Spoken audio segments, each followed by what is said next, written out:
प्रदेश के जो हमारे पदाधिकारी आपके सामने बैठे हैं उनका परिचय जरूरी समझता हूं। वजीर जी ढांडा हमारे सीनियर वाइस प्रेसिडेंट है प्रदेश के। जोगेंद्र जी ढोल हमारे वाइस प्रेसिडेंट हैं private school welfare association Haryana के कैथल से हैं। दलसेर जी लोहान हमारे जनरल सेक्रेटरी हैं प्राइवेट स्कूल एसोसिएशन के और जींद से हैं।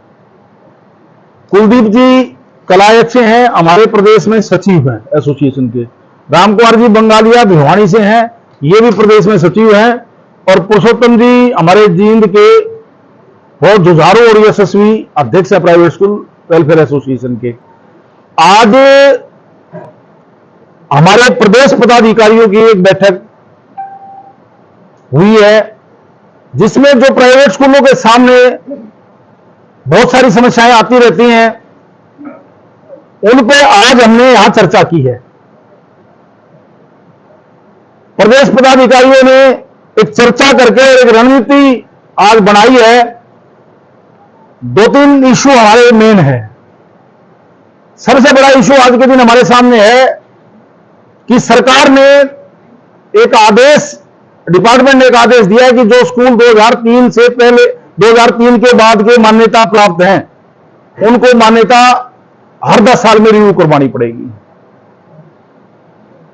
हमने हरियाणा के शिक्षा मंत्री जी से बैठक करके क्लियर शब्दों में यह कहा था कि हम इसको बिल्कुल भी नहीं मानेंगे। 2 स्कूल 10 साल पहले 15 साल पहले जिस स्कूल को आपने मान्यता दी थी, सारे नॉर्म्स पूरे करता था और उसके बाद भी समय समय पर आपके अधिकारी हमारे स्कूलों में विजिट करते हैं। हरियाणा विद्यालय शिक्षा बोर्ड हर साल एफिलिएशन लेता है और हमारे सेंटर बनते हैं, तो समय समय पर अधिकारी हमारे स्कूलों में देखते हैं। बिल्कुल हम कंडीशन सारी पूरी करते हैं। दोबारा से अगर हम रिव्यू करवाते हैं तो उसमें भ्रष्टाचार को बढ़ावा मिलता है। कोई भी 4-5 प्रकार की एनओसी लेनी पड़ती है। कोई भी एनओसी, मैं आप लोगों के माध्यम से कहता हूं कि कोई भी एनओसी बिना दलाल के नहीं मिलती और बिना पैसों के नहीं मिलती। तो ये भ्रष्टाचार को सीधा सा बढ़ावा है। और जब 2000 ये कहते 2003 का कानून है, जब 2003 में कानून बना था तो 20 साल तक आप कहां से हुए थे? आपने क्यों नहीं 20 साल पहले ये लागू करा? आज आप इन प्राइवेट स्कूलों पे लूट खुसोट बचाने के लिए अधिकारी अपनी मनमर्जी से, हरियाणा के शिक्षा मंत्री जी को हम बात कर रहे हैं, उनको ये नहीं पता कि क्यों रिव्यू करवानी है, वो अधिकारियों से बात करें। ये अधिकारियों की मोनोपोली है और ये सरकार को बदनाम करने की साजिश है। अधिकारी नहीं चाहते कि भारतीय जनता पार्टी की सरकार दोबारा से आए। तो इस प्रकार का जो काम सरकार के अधिकारी कर रहे हैं या सरकार कर रही है, बिल्कुल उनका विरोध करते हैं। और कोई भी स्कूल हरियाणा प्रदेश में हम और भी जो एसोसिएशन है उनसे सबसे बात करके और एक ज्वाइंट एक रणनीति बना के और पूरी तरह से हम इस रिव्यू का जो फॉर्म है इसका विरोध करेंगे। कोई भी हरियाणा प्रदेश का स्कूल इस फॉर्म को अप्लाई नहीं करेगा। दूसरी हमारी 134 का हमारा पैसा,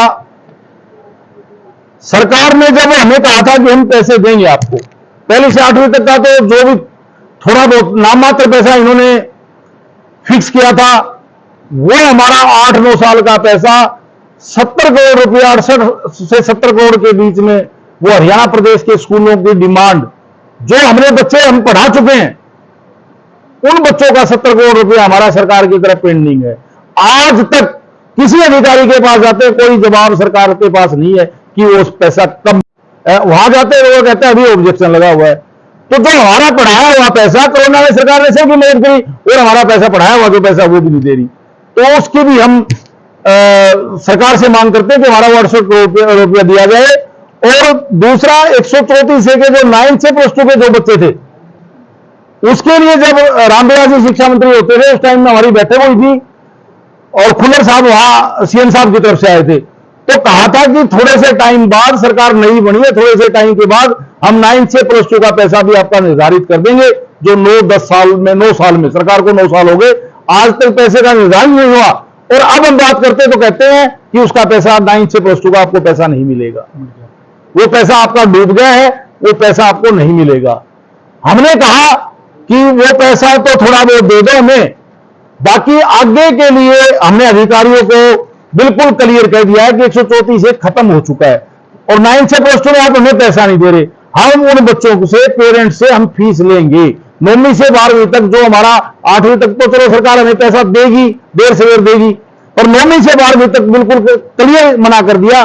तो हम 9वीं से 12वीं के बच्चों को बिना फीस के नहीं पढ़ाएंगे, हम वो पेरेंट्स से फीस लेंगे। और किसी अधिकारी ने किसी भी प्राइवेट स्कूल को तंग किया इस बात को लेके या किसी भी प्रकार का कोई एक्शन लिया तो प्राइवेट स्कूल एसोसिएशन उस अधिकारी को बहुत अच्छे तरीके से जवाब देगी। मैं अधिकारियों, आप लोगों के माध्यम से अधिकारियों से भी आग्रह करता हूं कि आप हमारे पास, आप किस अधिकार से ये कहते हैं कि 9 से बच्चा पढ़ाओ, 10 से बच्चा पढ़ाओ, आप लिख के दे दो, पैसा आपको सरकार देगी। हम पढ़ा रहे हैं बच्चों का, हमें पैसा तो मिले। अगर अधिकारी हमारे ऊपर दबाव डाल के बच्चे एडमिशन करवाते हैं तो अधिकारी लिख के दे दे कि मैं एडमिशन करवा रहा हूं, सरकार देगी नहीं देगी मैं पैसा दूंगा। तो मैं अधिकारियों को भी यह चेतावनी देता हूं कि प्राइवेट स्कूल हरियाणा में इन बेरोजगार युवक युवतियों ने खोल रखे हैं और दुनिया भर का कर्ज उठाकर खोल रखे हैं। इनको, ये हरियाणा सरकार के 60% बच्चों को शिक्षा देने का काम हरियाणा मुख्यमंत्री जी का तो नारा है कि पढ़ेगा हरियाणा तो बढ़ेगा हरियाणा। उस नारे की सार्थकता को सही मायने में हरियाणा के प्राइवेट स्कूल हरियाणा के 60% बच्चों को क्वालिटी एजुकेशन देकर और वो पूरा करते हैं। तो इन स्कूलों को तंग ना किया जाए, ये अधिकारियों को मेरी खुली आप लोगों के माध्यम से चेतावनी है। और किसी भी स्कूल को अगर अधिकारी तंग करते हैं, वो अधिकारी फिर अपना चंद्रमा सोच ले, फिर हम किसी भी हद तक जाकर के और उस अधिकारी का भी इलाज करना जानते हैं। आपने कहा 68 से 70 करोड़ रुपया जो आपका पिछले 8-9 साल आप बकाया है जी, वस्तुस्थिति कहाँ क्या हुआ था? वो हमारा 1 से 8वीं तक का पैसा डायरेक्टर ने फाइल एफडी को भेज दी, फाइनेंस डिपार्टमेंट को भेज दी। फाइनेंस डिपार्टमेंट ये कह रहा है कि इस साल का पैसा हमने एडजस्ट कर दिया, अगले साल देखेंगे। हवा में बात है, ऐसे 8 साल से लगातार चल रहा है। 8 साल से कुछ थोड़ा सा पैसा तो आया था एक बार बीच में। ये सिर्फ और सिर्फ अधिकारियों की कमी है। अधिकारियों ने डिमांड नहीं मंगवाई, अधिकारियों ने डिमांड किसी जिले में जिला शिक्षा अधिकारी ने मंगवाई, बोलिक जिला शिक्षा अधिकारी ने मंगवाई, वो अपने टेबल पर रख दी, वो आगे डिमांड ही नहीं भेजी। आगे डिमांड भेजी तो आगे वाले काम की वो टेबल पे पड़ी थी।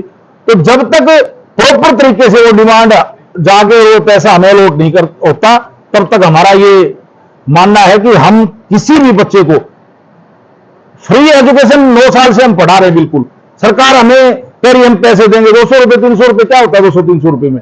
फिर भी हमने सरकार की बात को मान लिया, सरकार ने कहा भी पढ़ा लो कोई बात नहीं, फिर भी हम हरियाणा प्रदेश में स्कूल चलाते हैं, सरकार की बात को बड़ी करते हुए मान लिया। तो बच्चों को हमने 8 साल 9 साल पढ़ाया है, आज तो हमारा पैसा दे। डिमांड सबकी मंगवा ली पर पैसा अभी तक रिलीज नहीं हुआ है। आपने पहले जो बात कही और थी, मंत्री अधिकारियों से ऊपर है, आपका जो फोकस है टोटली अधिकारियों पे। आपने मुख्यमंत्री या मंत्रियों से बात नहीं रखी अपने तरीके से? अगर वो शिद्दत से चाहेंगे तो आपके काम बन जाएंगे। देखो, शिक्षा मंत्री जी के साथ हमारी बहुत बार मीटिंग हो चुकी है इस पैसे को लेके, हमारे अधिकारियों के साथ भी बहुत बार मीटिंग हो चुकी है, पर हमारा अपना मानना है कि अधिकारी इन चीजों को उलझा देते हैं। पैसा रिलीज तो अधिकारी करेंगे ना, मुख्यमंत्री कहेंगे तभी करेंगे। शिक्षा मंत्री जी ने हमारे सामने फोन किया अधिकारियों को। तो आपका सीधा मानना है कि मुख्यमंत्री या शिक्षा मंत्री के अधिकारी मान नहीं रहे? बिल्कुल नहीं मान रहे, यही बात है। बिल्कुल। शिक्षा मंत्री ने 5 बार फोन किया है, हमारे सामने फोन किया है। फिर आप ये मानते हो कि भाई हरियाणा और सरकार नाम की नहीं? देखो, मुख्यमंत्री और मंत्री से बड़ा अधिकारी शिक्षा मंत्री की शिक्षा अधिकारी नहीं मान रहे। देखो जी, आप जागरूक पत्रकार साथी हैं, हम प्राइवेट स्कूल चलाते हैं, हम स्कूल चलाते हैं। हमारा काम ये नहीं है सरकार क्या है, हमारा कोई किसी से कोई मतलब नहीं है। हम हरियाणा के बच्चों को क्वालिटी एजुकेशन देने का काम करते हैं। हम सिर्फ अपना पैसा मांग रहे हैं, किसकी चल रही किसकी नहीं चल रही इन बातों से हमें कुछ लेना देना नहीं है। हमें सरकार हमारा पैसा दे दे, चाहे वो मुख्यमंत्री जी दिलवा दे चाहे वो शिक्षा मंत्री जी दिलवा दे। सरकार तो हरियाणा प्रदेश के मुख्यमंत्री और शिक्षा मंत्री को मानते हैं। सर सारा काफी, अगला पॉइंट देखो काफी है तो हो गया। मुख्यमंत्री एक अच्छे शासनकारी नहीं है क्या? देखो जी, नहीं पा हमारे लिए तो अच्छा वो है, आपके लिए अच्छे हैं या नहीं है? हमारे लिए अच्छा वो है, चाहे कोई भी सरकार हो, हमारे पढ़ाए हुए 70 करोड़ रुपए हमारे रिलीज कर दे, हमारे लिए नहीं देते तब तक तो बुरे होंगे। बिल्कुल 100% बुरे हैं। वो अपनी बात में नहीं है। जब उन्होंने ये कहा था कि 9 साल पहले 8 साल पहले ये कहा था कि 9 से +2 को आपका पैसा देंगे, 9 साल बाद बच्चे पढ़वा के रात खड़े कर दिए कि वो पैसा नहीं मिलेगा। मर गया कौन? वो तो ये कहते हैं सीधा कि आपका पैसा मर गया। तो मानते मुख्यमंत्री नकारा है, सिस्टम को नहीं चला पा रहे। देखो जी, सिस्टम को कौन चला रहा है, क्या चला रहा है, ये आप लोगों को भी पता है, हमें भी पता है। हमारा फोकस ये है कि हमें हमारा पैसा मिले। पता नहीं, छोड़ो। कितनी एसोसिएशन आपकी प्रदेश में? हमारी 3-4 वर्किंग एसोसिएशन है। उन सबसे बात होगी, मतलब सब इकट्ठे हैं। बिल्कुल इस मुद्दे को लेकर प्राइवेट स्कूलों के जो मुद्दे हैं, सामूहिक जो मुद्दे हैं, इंडिविजुअल किसी का वो अलग चीज है, सामूहिक मुद्दों में हरियाणा की 2-3 जो वर्किंग एसोसिएशन है वो सभी एक साथ हैं। और एक अभी पिछले दिनों शिक्षा मंत्री जी से हमारी बात हुई है, उन्होंने ये कहा है कि आप इन सभी एसोसिएशनों को एक बार एक साथ ले आओ, मैं अधिकारियों को बैठा लेता हूं, आपको बैठा लेता हूं, जो भी आपकी समस्या है उनका समाधान करवाने का काम करेंगे। प्रधान जी, आप लोगों ने पैसा लेना है, आप लोगों ने पैसा लेना है, आपने वाजिब पैसे लेना, आपने बच्चे पढ़ाए हैं, उनकी फीस सरकार ने देनी है, जिम्मेदारी है। तो अधिकारियों को आपके बैठने के बीच में बात कहाँ से आ रही है? ये तो सीधा हिसाब है। वो बात ये आ रही है कि हम शिक्षा मंत्री जी से मिलते हैं, वो हमें आश्वासन दे देते हैं कि आपका पैसा मिल जाएगा, वो फोन कर देते हैं, आश्वासन देते हैं, ठीक है जी, उनकी तरफ से काम हो गया। अधिकारियों के बैठने से ये हो जाएगा कि लायबिलिटीज हो जाएगी, जिम्मेवारी फिक्स हो जाएगी, ये पैसा कहाँ रुका हुआ है, किसने रोका है। ऐसा नहीं है, संबंधित ऐसा नहीं है, शिक्षा मंत्री संबंधित अधिकारियों पे ये काम करके मेरे को बता, ऐसा सरकार में नहीं है। शासन, आप स्कूल चलाते हो शर्मा जी। जी, आप स्कूल चलाते हो, कैसे चलाते हो? ऐसे चलाते हो कि भाई मैं आया, आपकी वो करे ना करे, ऐसे चलता है। भाई साहब ऐसा है, प्राइवेट स्कूल की जो मैनेजमेंट है उसकी एक सोच रहती है, खानापूर्ति नहीं करते हम हरियाणा के बच्चे को आगे बढ़ाने का काम करते हैं, क्वालिटी एजुकेशन देने का काम करते हैं, ठीक है। और सरकार करती है लिपापोती। मैं आपको एग्जांपल देता हूं, हमारे ऊपर तो सारे नियम थोप दिए। आप गवर्नमेंट स्कूलों में जाके देखो, शौचालय नहीं है, पानी की व्यवस्था नहीं है, टंकियों में काई जमी पड़ी है। सरकार अगर सुधार रही है तो अपना सुधार करे ना। कोई भी चीज को सरकार वैसे हमें बंद नहीं कर सकती। सवाल ये आपका कि सर आपकी बात नहीं मानेंगे तो आप क्या करोगे? बात ये जिधर शासन शिक्षा मंत्री के अधिकारी मान रहे तो शिक्षा मंत्री को बात जी को कह दिया, देखो जी, आपकी जिम्मेदारी खत्म नहीं हुई। देखो कई बार क्या होता है, अधिकारी सच को सच कहना। देखो मैं बताता हूं भाई साहब, कई बार अधिकारी अपना ईगो का प्रश्न बना लेते हैं कि मैं बड़ा, ये हमारे पास क्यों नहीं आते, ये सीधे मंत्री से और मुख्यमंत्री से क्यों मिलते हैं। जो मुझे लगा वो ये पेच यहां फंसा हुआ है, इसलिए हमने शिक्षा मंत्री जी से आग्रह किया कि एक बार आप अधिकारियों को बैठा के और हमारी इन समस्याओं का समाधान करवा दो, ताकि हम हरियाणा के बच्चों को ठीक ठाक पढ़ा सके। और जो पैसा आएगा, और ये जो 68-70 करोड़ रुपया है, ये कोई हम अपनी जेब में नहीं डालेंगे, ये उन बच्चों के विकास के ऊपर लगेगा, उनके बच्चों के उत्थान पे लगेगा, स्कूल में उन बच्चों को और ज्यादा से ज्यादा सुविधाएं। जी 9 साल से करेगा हमारा पैसा जी, सरकार का टाइम हो गया, अब तो एक्सपायरी डेट पे दवाई नहीं बेचती, 1 साल ले रहे भाई साहब। आपको उम्मीद है? नहीं, आपको उम्मीद है वो लास्ट फेज में आपकी मांग पूरी कर देंगे? देखो मेरे को 100% उम्मीद है, जिस दिन हम अधिकारियों के साथ, मंत्री जी के साथ या मुख्यमंत्री जी के साथ जिस दिन अधिकारियों को बैठाएंगे, उस दिन हमारी समस्या का समाधान होगा। क्योंकि पहले ये पैसा निर्धारित भी इसी सरकार ने किया था, पिछली कांग्रेस सरकार ने तो 25% किया था, वो 10% करवाया हमने, और पैसे का निर्धारण पिछली सरकार ने नहीं किया था। ये लागू तो पिछली सरकार ने किया था, पर पैसा का जो निर्धारित किया था वो इसी सरकार ने किया था। तो हमें पूरी उम्मीद है सरकार समाधान नहीं होता तो क्या करेंगे आप? जनसंवाद प्राइवेट स्कूल अगला पॉइंट सरकार अगर पैसा नहीं देगी, फिर क्या करेंगे? हम सरकार अगर पैसा नहीं देती है या प्राइवेट स्कूलों की कोई भी समस्या जो हमारी पेंडिंग है उनका समाधान नहीं करती है, तो प्राइवेट स्कूल एसोसिएशन खुल के सरकार का विरोध करेगी और सरकार के खिलाफ काम करेंगे। हम 2024 के चुनाव में 2024 के चुनाव में हम बिल्कुल कर देंगे। जो हमारा जो बढ़ा नहीं कर सकता, हमारे स्कूलों का जो पैसा, पढ़ाया हुआ पैसा मांग रहे हैं, उनको भी थोड़ी मांग रहे सरकार से, अपना पढ़ाया पैसे नहीं दे सकते पैसे सरकार का। सरकार तो बोल रही थी, बांट दिखाओ, बिल्कुल आंख दिखाने के लिए देते हैं। और एक भाई साहब एक मैं बच्चों की एसएससी करते हैं, ये बोलो ना। हम अगर सरकार पैसा नहीं देगी तो जो बच्चे हमारे स्कूलों में पढ़ रहे हैं उनके एसएलसी काट के पेरेंट्स के हाथ में दे देंगे, या तो सरकार संभाले या पेरेंट्स फीस दो, सीधी सब शब्दों में बात है। और पिछला पैसा हम छोड़ेंगे नहीं। यह बात कौन खाता है, कितने पापड़ बेचे? एक हमारी हाँ बात ठीक है जी। एक हमने आज 2-3 हमारी एसोसिएशन के पदाधिकारियों की घोषणा भी करी है। Yaduvanshi group of schools Rao Bahadur Singh हमारी इस एसोसिएशन के पैटर्न रहेंगे, संरक्षक रहेंगे, नए संरक्षक बने राव बहादुर सिंह।